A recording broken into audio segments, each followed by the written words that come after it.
Долгожданный для Якутии центр станет одним из самых крупных медучреждений онкологического профиля на Дальнем Востоке. Его ввод запланирован на конец 2023 года. Новое четырехэтажное здание площадью более 25 тысяч квадратных метров разделено на 4 блока. На сегодняшний день готовность объекта уже около 90%.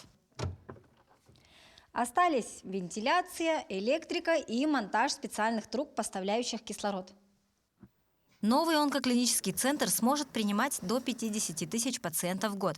В здании разместится поликлиника на 210 посещений в смену, операционные и палаты интенсивной терапии, а также стационар на 180 коек. Первый блок – это отделение медицинской визуализации, административные помещения, эндоскопических исследований. Второй блок – это операционное отделение, отделение интенсивной терапии. И также третий, четвертый блок – это у нас диспансер, койки. Это первый этаж. Второй этаж, также в третьем, четвертом блоке диспансер, койки. Второй этаж, тоже отделение интенсивной терапии. В первом блоке у нас находятся операционные.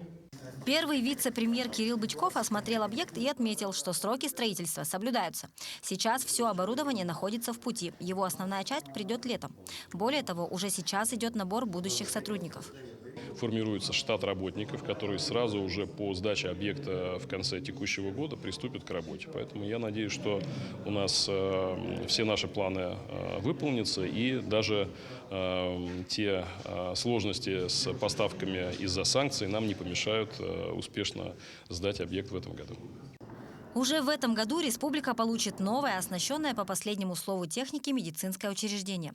В новом центре врачи смогут лечить особо сложные случаи онкозаболеваний, а это бесспорно станет рывком в эффективности лечения пациентов. Мария Кардашевская, Георгий Григорьев, Якутск.